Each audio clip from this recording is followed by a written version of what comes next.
Okay. And ఇండస్ట్రీలో ఇప్పుడు లేటెస్ట్‌గా ఎక్కువగా వినిపించే మాట ఏంటంటే బాడీ డబుల్స్. ఇదివరకు డూప్‌లో ఉండే కొంతమంది హీరోలు తప్పేం కాదది. యాక్షన్ చేసినప్పుడు పెట్టేవారు. బట్ ఇప్పుడు ఎక్కువైపోయింది ఈ ట్రెండ్ ఇండస్ట్రీలో.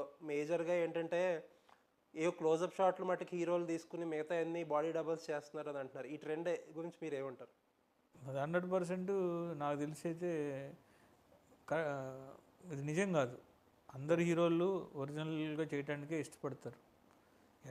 90% ఎక్కడో ఏదైనా రిస్కీ 1, 2 తప్పితే నేను చేసిన ఏ సినిమా అయినా సరే నాకు బాడీ డబుల్ అంటే లేదు. కొంతమంది అంటారు, మీకెందుకు at the end of the day అవుట్‌పుట్‌లో హీరో ఫేసే హీరో బాడీగా హీరో కనపడతాడు.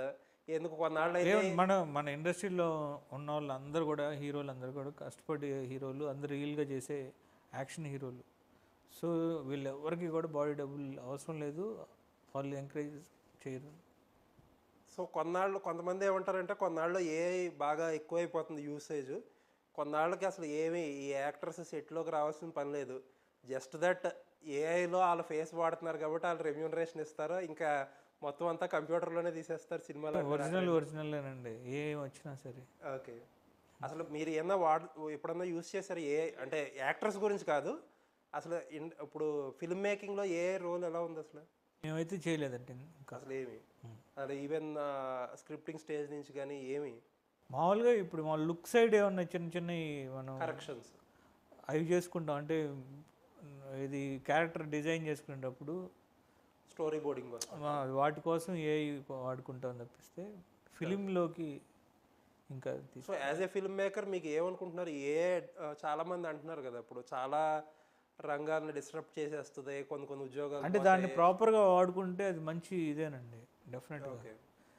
ఇప్పుడు ఏఐలో మనకు కావాల్సిన డిస్క్రిప్షన్ పెట్టి మనకు కావాల్సిన అట్మాస్ఫియర్ కావాలి అంటే అట్మాస్ఫియర్ని అది క్రియేట్ చేసి ఇస్తుంది. ఓకే. అలాంటి అన్నిటికీ బాగా యూజ్ అవుతుంది. సో అలాంటి ఎలిమెంట్స్ డైరెక్ట్ స్క్రీన్ మీద వాడుకోవడానికి ఎంత కంఫర్టబుల్గా ఉంటారు మీరు? అంటే ఇప్పుడు మన ఐడియా ఏదైతే ఉందో దాన్ని మనం ప్రాపర్గా డిస్క్రైబ్ చేసి దాన్ని మనం పెడితే ఆ ఏఐ మనకి ఒక 90% విజువల్ని ఇస్తుంది. ఓకే. సో దాన్ని మనం ఆన్ స్క్రీన్ మీదకి రేపు పొద్దున్న లైవ్లో షూట్ చేస్తున్నప్పుడు ఆ రెఫరెన్స్కి యూజ్ అవుతుంది. ఓకే. అది డెఫినెట్గా ఏఐ వలన బెనిఫిట్ అయితే ఉంది. Okay. So back to me మీ దగ్గరికి వచ్చేస్తే 60-70% సినిమాలు చాలా బాగా తీస్తారు.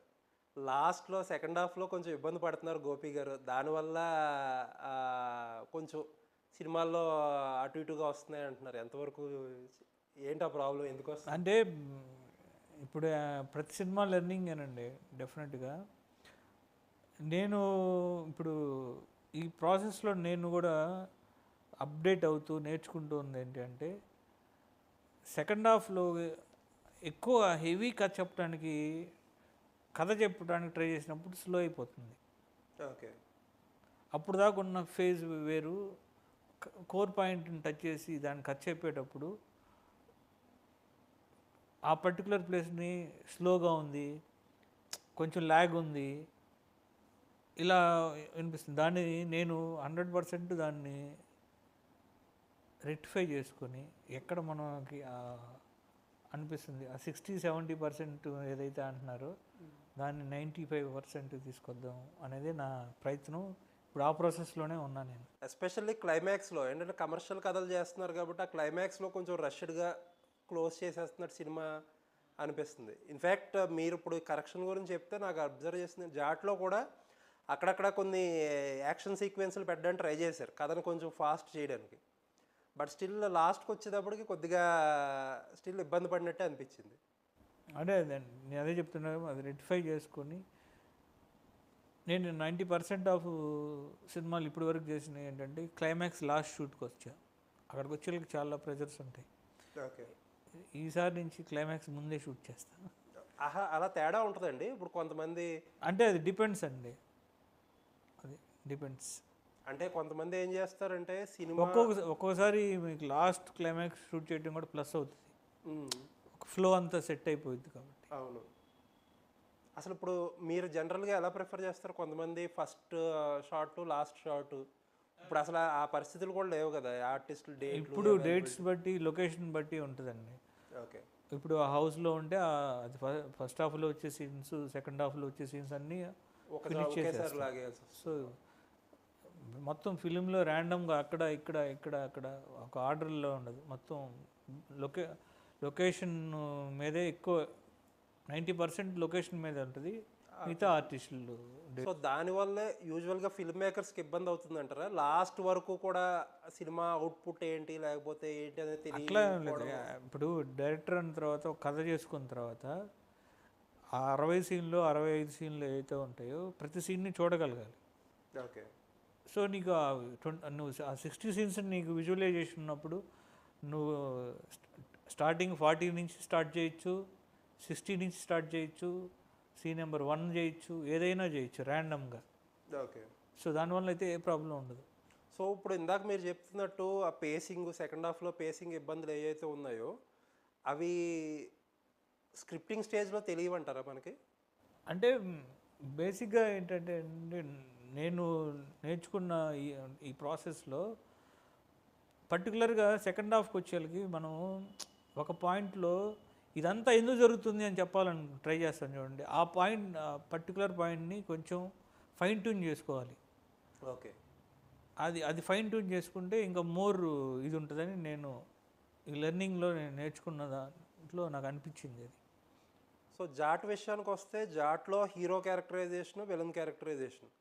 విలన్ క్యారెక్టరైజేషన్ కంటే బ్యాక్ స్టోరీ చాలా, విలన్కి వచ్చిన బ్యాక్ స్టోరీ ఆ బిల్డప్ అనేది చాలా బాగా కుదిరింది. మళ్ళా రణతుంగ క్యారెక్టర్ అనేది మరీ అంత బీభత్సంగా ఏమి సెకండ్ హాఫ్లో ఎస్పెషల్లీ ఏమి చేయడు ఆయన. అట్ ది సేమ్ టైం అది దాంతో కంపేర్ చేస్తే హీరో బ్యాక్ స్టోరీలు లేకపోతే క్యారెక్టరైజేషన్ కొంచెం డల్ అనిపించింది. అంటే యాక్చువల్గా ఏంటంటే ఇప్పుడు స్క్రిప్టే అలాంటిది జాట్. ఇది ఒక విలన్ స్టోరీ.